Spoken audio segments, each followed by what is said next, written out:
Percebemos que Jesus, se ele tivesse que viver para os judeus, mas lá no livro, até mesmo no livro do profeta Isaías, o Senhor traz uma existência dizendo que o poder da salvação viria através do seu Filho. Lá em Isaías 7,14. E quando o nosso querido Isaías, ele começa a dizer que o sinal de Deus faria algo loucura diante dos olhos dos homens, mas Ângela, que tipo de loucura? Porque no Antigo Testamento e também no Novo, não se há, aleluia, um conceito de entendimento diante dos olhos humanos e no estágio físico pela ciência, de alguém poder dizer que alguém gerou um filho pelo Espírito Santo, pela semente do Espírito Santo. Então, se fosse pela ciência, seria então, aleluia, pela parte, vamos dizer assim, ou até mesmo das espermatozoides do homem para ser colocado no ventre dessa mulher. Mas o incrível é que no Evangelho de São Lucas, capítulo 1, versículo 30, chega então Gabriel diante de Maria e vai dizer para ela: olha, não te assustes, não fique apavorada, porque eu vim trazer uma boa notícia. Você é uma mulher escolhida por Deus, e a de que o Senhor já colocou sobre o teu ventre a semente do Espírito Santo. Então Salvador nascerá de ti. Aí a gente pergunta que esse Salvador viria para os judeus, porque quando Isaías vai dizer que Deus daria um sinal e que uma virgem daria a luz a um filho e o seu nome se chamaria Emanuel, a palavra Deus conosco não é para o mundo, mas seria para a sua própria nação de Israel. Até que, graças a Deus, esse povo, por permissão de Deus, rejeita a glória de Deus através do Filho de Deus. E isso trouxe uma expansão de liberdade para aqueles que estavam coxos espirituais, aqueles que estavam paralíticos espirituais, aqueles que eram gregos, que não vieram da linhagem de Israel.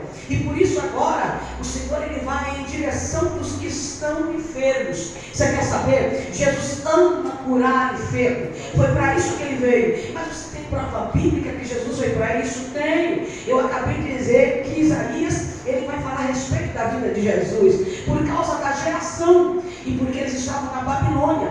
Então Isaías estava dizendo, a geração que encontrará esse Messias, eles não estavam em cativeiro babilônio, mas Deus romperá o cativeiro espirituais que estarão sobre a vida deles. Então ele estava dizendo, o pior de tudo não é o cativeiro físico, mas o cativeiro espiritual.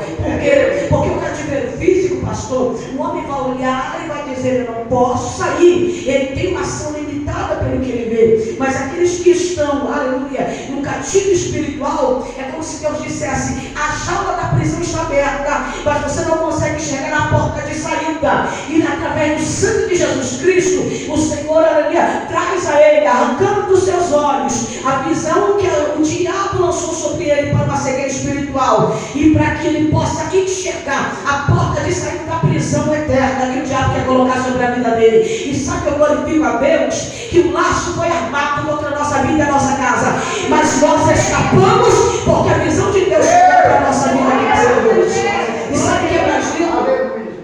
O mais lindo é que na comprovação bíblica que Jesus ele veio para salvar mesmo. Jesus é o cara, e ninguém possa dizer que não seja. Ele está acima de qualquer coisa, ele está acima de todos. Ele é o Filho de Deus, que esteve com Deus, que era Deus, que era verbo, que se tornou carne, e graças a Deus, como diz João, habitou entre nós. Agora começa então o texto do Evangelho de Lucas, que vai dizer no capítulo 10, aleluia, e se não falha a minha memória, eu estou recordando aqui agora, que é muita mensagem, ele vai dizer assim, eu vim para o propósito. E qual propósito, Ângela Maria? Eu vim para buscar e salvar o que estava, o que havia se perdido. Quando Jesus estava dizendo, havia se perdido no Evangelho de São Lucas, Jesus estava dizendo, desde que eles estavam aprisionados fisicamente e que não liberaram para os seus corações a liberdade espiritual. O que você quer dizer com isso? Tem gente que está com a jaula aberta espiritual, mas se sente aprisionado por circunstância que está passando sobre a vida dele. Mas o Evangelho de Lucas 19:10 vai dizer, eu vim libertar, eu vim salvar, eu vim trazer uma novo rei para adorar.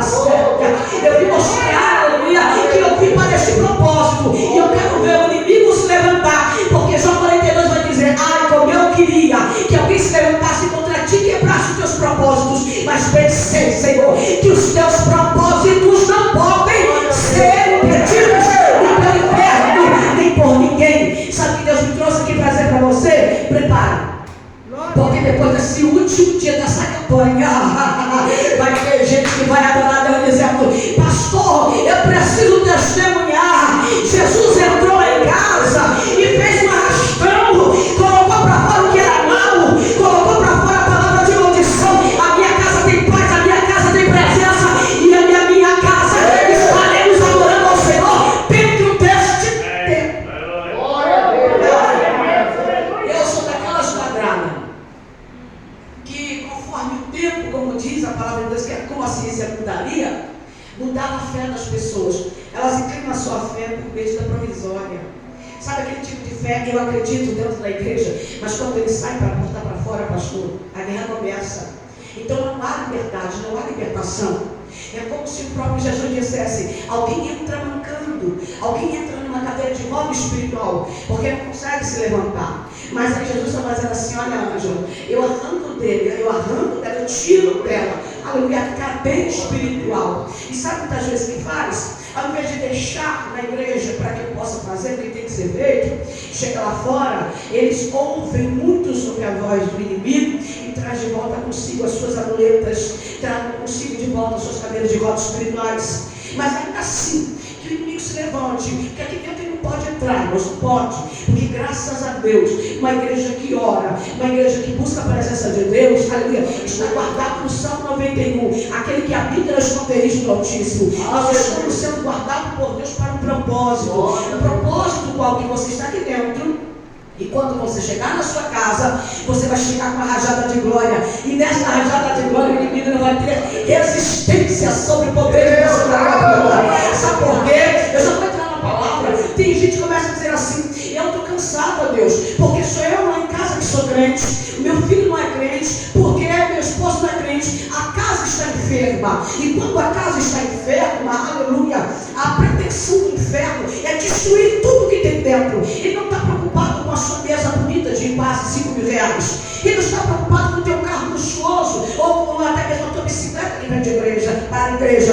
Ele está preocupado com a tua alma. O que ele quer não é nada material. Ele quer arrancar de você a fé, aleluia, efetivada da glória para a tua vida. Porque quando você levantou as mãos para Cristo, você teve convicção da salvação que Deus estava te ofertando, porque tudo é um milagre. Mas quando nós envelhecemos, nós não envelhecemos somente na roupa que gasta-se, se lava e aí vai arrancando as cores. Nós não envelhecemos com a corrosão do tempo que a idade nos traz, em que os músculos vão se desviando, a voz já não sai como antigamente, as forças não são como as pernas das costas que correm em direção do deserto em busca de água. Não, meu irmão, aleluia. Chega um tempo que tudo para, chega um tempo que tudo fica difícil, mas Deus está dizendo: eu renovarei as suas forças como de águia.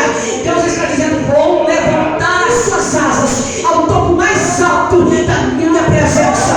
O lugar melhor que você tem que subir, aleluia, é abrir as asas, não para subir no seu clímax espiritual, mas a dizer: Deus, eu dependo da tua presença na minha vida.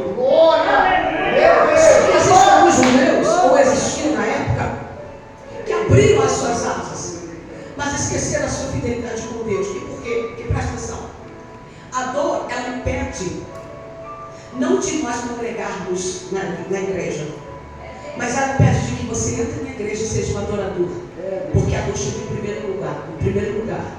E quando nós falamos de dor, nós encontramos aqui no texto bíblico que João vai escrever, que aliás você não encontra em outros evangelhos, nem no evangelho de Marcos, nem no evangelho de Mateus e nem de Lucas.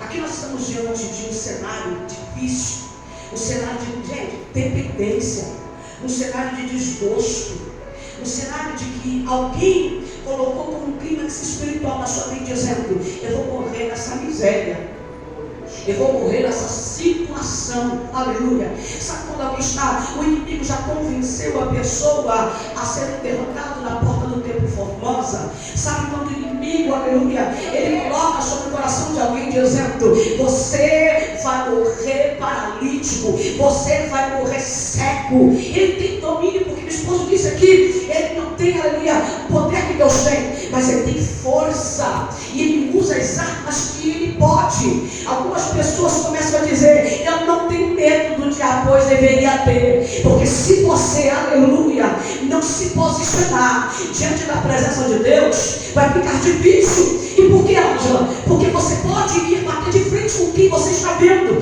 Se alguém vier com lança, se alguém vier com faca, você vai se defender, ou você corre ou você parte para cima. Agora me explica como que nós podemos nos defender daquilo que não conseguimos enxergar.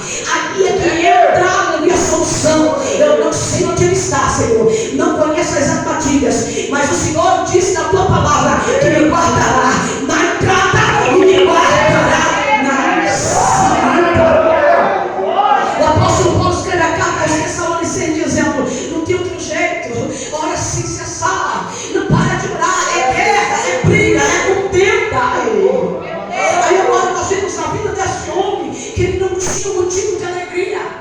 Todo ano ele passava o ano inteiro projetando para chegar até mesmo, aleluia, ao tanque de Betesda. E o texto bíblico vai dizer assim: depois disso havia uma festa entre os judeus. Provavelmente seria a festa da Páscoa, em que os judeus poderiam se reunir. Se isso for verdade mesmo, aleluia, significa que Jesus já estava um ano para um ano e meio no seu ministério. Agora, Jesus ele entende de coração ferido, porque o Salmo 51, no verso 17, vai dizer que onde houver um coração contrito, Deus não despreza. Não é um coração falso, não é um coração com biquinho, não é um coração com barganha, é aquele coração que vai dizer: Deus, tu me sonda, tu me conhece, sabe os meus passos e os meus caminhos. Tem gente nessa noite que não consegue mais orar, porque o coração está doendo, mas Jesus está dizendo: eu te trouxe aqui para mudar a tua história, eu te trouxe aqui para curar a tua alma, para que você me veja na presença da minha aleluia. Porque a nossa passagem é curta. Tem gente que acha que vai viver eternamente, meu filho. Aleluia. A morte não tem idade, ele não tem fisionomia, é um espírito. Nós sabemos o dia que nós nascemos por causa da certidão de nascimento. Agora não sabemos o dia que vamos partir. Então, já que isso é verdade, sabe o que eu quero começar a dizer para você? Se você ainda não tomou uma posição diante da presença de Deus, aleluia, você corre o risco de morte, a segunda morte. Porque a primeira morte, a Bíblia diz que o que é do pó retorna para a terra. E isso, aleluia, o corpo não vai sentir falta de nada. Mas quando, aleluia, o homem desce à sepultura, o espírito é obrigado a voltar para Deus. E a verdade é que sobre ele caberá o seu juízo. Sabe por que Deus te trouxe aqui? Tem alguém aqui nessa noite que o Senhor quer que ele entre na presença, para que a graça do Senhor seja o bastante suficiente para a vida dele ou para a vida dela. Mas se até o final da ministração que eu trouxer, você não tomar uma posição, não tomar uma decisão, aleluia, Deus, ele vai continuar pedindo para que o Espírito Santo de Deus venha procurar te favorecer. Porque quando as pessoas, pastor Paulo, não conseguem, meu irmão pastor, talvez não receber esse Jesus, é porque ele tem dores dentro dele. E aí a dor que ele tem, ele quer culpar o pai, ele quer culpar a mãe, ele quer culpar o amigo, ele quer culpar fulano, aleluia, porque a dor é dele. Mas o que ele não sabe é que Jesus ele está dizendo assim, aleluia, você não vai precisar de tanque nenhum de beleza, você não vai precisar de movimento das mãos dos anjos ou das mãos carnais, você vai precisar da minha presença chamada Espírito Santo sobre a tua vida. Jesus não te chamou aqui para brincar. Aquele homem, o texto bíblico diz que era, aleluia, Jesus estava subindo para Jerusalém. E para Jesus subir para Jerusalém havia a porta das ovelhas, que seria a entrada dos muros de Jerusalém. Então havia muitas portas, mas essa era exclusiva. E o texto bíblico diz que agora, esse tanque de Betesda, há um milagre, há uma coisa indiscutível, que nem teólogo não sabe explicar direito. Mas o que nós sabemos é que o texto vai dizer, ora, em Jerusalém há, próximo à porta das ovelhas, um tanque chamado em hebreu ou em hebraico Betesda. Que tanque é esse, missionária Ângela? São reservatórios de água, aleluia. eles acolhiam a água da chuva para sustentar o povo. Só que agora esse reservatório, depois de não ser mais utilizado na época, aleluia, de Neemias, passou então a ser utilizado como algo de milagre. Mas que milagre é esse? Quem pode explicar um negócio desse? Aleluia. E o texto bíblico diz que havia um homem, 38 anos. Isso porque ele não era uma idade de 38 anos. A Bíblia diz que ele poderia estar mais um pouco envelhecido. Mas o tempo em que ele tenta buscar sozinho, 38 anos, tentando descer as águas para ser purificado e para ser curado daquela lepra, ou seja, daquela paralisia. Até que então, aleluia, ele sabia que não tinha somente uma enfermidade. Porque o paralítico, aleluia, a gente vê algumas pessoas que começam a dizer, algumas até entendem que Deus preferiu aquilo para ele, mas a maioria não vão aceitar, porque quando ele começa a ver alguém que está andando, ele vai dizer no coração, eu queria tanto andar, eu queria tanto fazer tudo que essas pessoas fazem, faz até promessa para que isso viesse a acontecer. Só que esse paralítico de Betesda, que não dá o seu nome, ele está desesperado, e o texto bíblico, pastor, vai dizer que ele está sozinho. Aonde estão seus irmãos, se é que tiveram irmãos? Aonde estão seus pais, se é que tivessem seus pais, ou já havia falecido? Eu entendo que no meio dessa multidão, aleluia, no meio do tempo em que seria esse trabalho de cura, aí a gente acaba descobrindo quem é quem. Porque nesse momento, pessoas poderiam dizer, rapaz, está tantos anos assim, quer saber? O ano que vem eu vou tentar de novo, mas eu vou levar você nas costas, porque rapaz, você está mal, você não tem pai, você não tem mãe, você está sozinho. Mas a humanidade é tão seca, aleluia, que muitas vezes para ter e obter o que precisam, muitos deles passam por cima do seu irmão para obter o seu milagre, para obter o que ele deseja. Só que eu glorifico a Deus. Aquele homem ouvia falar de leis, porque era judeu, mas não entendia o que era amor compadecido do próprio Filho de Deus. Uma coisa é eu ler a Bíblia e não entender o que está por detrás disso, porque Deus amou o mundo de tal maneira que deu seu único Filho para todo aquele que nele cresce não perecesse. Eu tenho que entender o que Deus está dizendo. Sabe o que Deus está dizendo no Evangelho de João capítulo 8, 32 e 34? E eu posso dizer, Jesus, não importa o que aconteça na minha vida, eu sou amada, eu sou querida pelo Senhor, é o Senhor que decide por mim a minha escolha. Agora esse homem vai, só que a Bíblia diz que ele está cansado. Sabe aquele momento que você está cansado de tentar, que você não acredita mais? Ele foi, mas chegou um momento que as pessoas corriam tanto que ele desistiu no meio do caminho, porque alguém já tinha descido, aleluia, sobre esse tanque de Betesda. Quando ele percebeu que alguém foi curado, havia barulho, porque quando alguém caía dentro do tanque, havia gritos. Ele disse, não é possível, de novo? Eu não consegui de novo. E o texto bíblico diz que ele fica no meio do caminho, ele está numa estrada. Imagina, não tinha, louvado seja Deus, não era cimentado no chão, o chão era praticamente de terra. Então imagina o calor que aquele homem estava sobreposto àquele chão. O calor escaldante, aleluia, de Jerusalém. Tanto faz morrer debaixo do calor, eu nem sinto mais calor, eu quero morrer e ficar aqui. Ele estava dizendo, eu desisto, eu não quero mais. E agora, aleluia, o que ele não sabe é que o texto bíblico diz que nessa festa de Jerusalém, que provavelmente poderia ser a Páscoa, a intenção de Jesus não era passear, gente. Jesus não perde tempo para tomar café na casa de ninguém, exceto se nós não convidarmos. Mas quando Jesus, ele sai da Galileia, vai para Jerusalém, vai, aleluia, para Samaria, para qualquer tipo de lugar, aleluia, para fazer a sua obra, não tem como Jesus entrar no local e não deixar pronto um milagre. Quem olhasse para Jesus caminhando, viu um homem comum, apenas um homem comum, que estava subindo para Jerusalém para adorar a Deus, como qualquer judeu. Só que agora, aleluia, a intenção de Jesus não era só adorar o Pai, porque todas as vezes, qualquer coisa que ele fizesse, já servia de adoração celestial. Mas Jesus estava dizendo, eu sinto um choro de alma, eu sinto, aleluia, um cheiro de um coração contrito, eu sinto alguém gritando pelo meu nome. Mas passe anjo, aleluia. Alguém dizendo, eu quero desistir. No Evangelho de João capítulo 4, uma mulher samaritana fez a mesma coisa.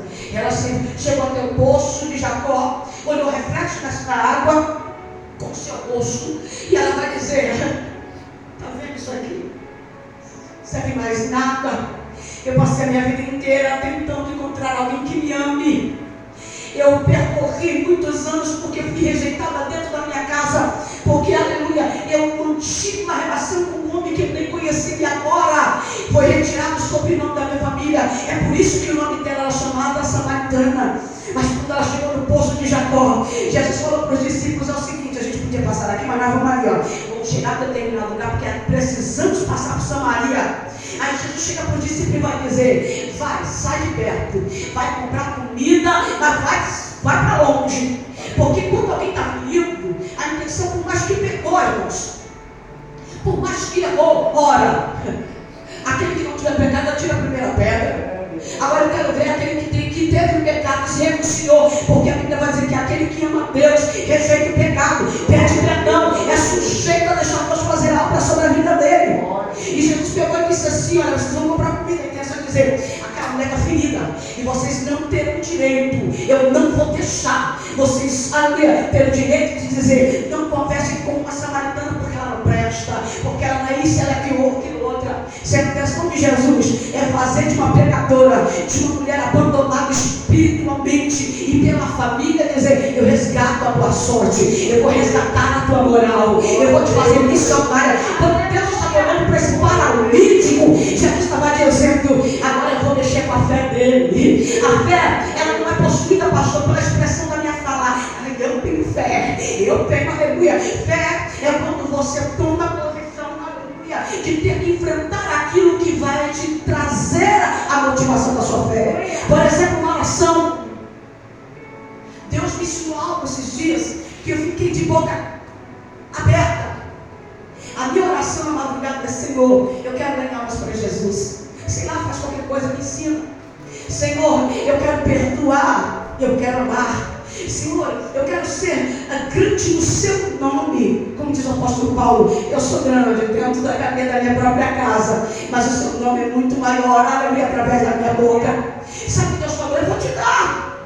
E sabe o que o Senhor nos dá? Senhor, eu quero ganhar almas. Deus permite o mendigo bater na nossa porta, ou alguém pedir alimento, e aí você é sujeito a ser quem você é, ou até mesmo deixar que Deus te transforme. Aí você não está entendendo, porque muitas vezes nós não gostamos de alguém que não está muito bem vestido. Existem pessoas que têm essa índole, mas não é a culpa dessa pessoa. Mesmo Deus conhecendo o caráter dela de dentro para fora, Deus estava dizendo, eu vou tratar, porque ela está pedindo para ser isso. Aí a gente começa a orar, Senhor, olha Deus, eu quero ter a fé. Jesus, coloca a fé dentro de mim, coloca a autoridade. Sabe o que Deus vai fazer? Deus vai colocar situações horríveis, difíceis, para que você, aleluia, porque pregar em cima de altar é muito fácil, pregar para uma multidão também é fácil, ministrar para filhos dos outros também é muito fácil. Quando nós falamos de fé, nós não retemos a fé em relação àquilo que Deus tem para a nossa vida. E a nossa vida, ela não começa em cima do altar, com o microfone na boca. A nossa fé, ela retrata primeiro com a medida do que eu tenho e através da minha casa. E aí quando chega o momento que a coisa está feia na minha casa, o negócio está pegando, o pau está quebrando, eu vou dizer assim, o Senhor me abandonou. E o Senhor disse, você não queria fé? Você não queria que movesse a gravidade espiritual da tua fé? Pois é, eu estou colocando algo limitado para saber até onde a tua capacidade da tua fé for. Aí você vai dizer, Senhor, eu quero graça para amar, eu quero graça para estender as mãos, principalmente para amar meu irmão. Sabe o que Jesus faz? Levanta aquela pessoa para te ferir, para te magoar, para te apunhalar. E sabe o que a gente faz? Eu não quero conversa com ela mais, ela me feriu. Aí na oração Deus vai falar, mulher, você não pediu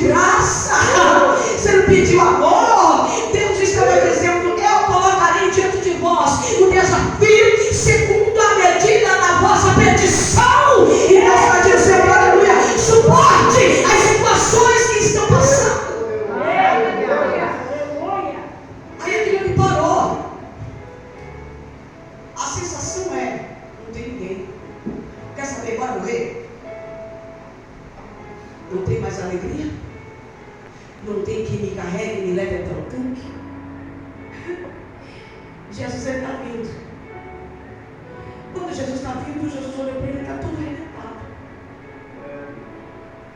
Deus não conhece o homem pela roupa que ele veste. Deus não conhece o homem pelo peixe que ele tem. Aleluia. Deus também não conhece o homem pela miséria que talvez ele possa ter possuído.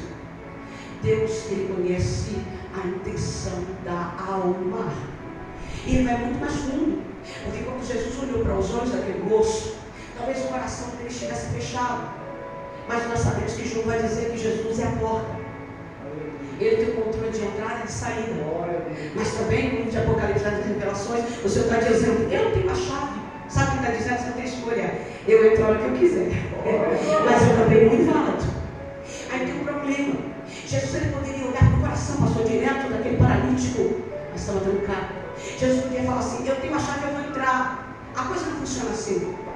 Funciona quando eu desejo, quando eu quero, quando eu tenho certeza que a minha fé é inabalável sobre aquilo que eu estou passando. Aí Jesus olha para os olhos daquele paralítico. Por que será que Deus vai olhar para os olhos? Eu vou te explicar. Porque os olhos são chamados a janela da alma. Então quem, aleluia, está olhando para mim, para você, ele pode enxergar um borro ou até mesmo uma mancha de um lápis que não deu certo quando eu estive chorando, espiritualmente ou no físico. E borra tudo, mas Deus vai muito mais além da pupila dos olhos. Ele vai nas entranhas, porque Ele conheceu esse paralítico como nos conhece. Mas que prova você tem desse conhecimento? O livro profético de Jeremias vai dizer 1:5. Antes que tu fosse formado, eu te conheci. Rapaz, não tem para onde você fugir da minha presença. Eu não te conheço por fora, eu te conheço por dentro. Eu sei das tuas limitações e eu sei até onde você consegue calçar os seus sapatos. Jesus olhou para ele e disse,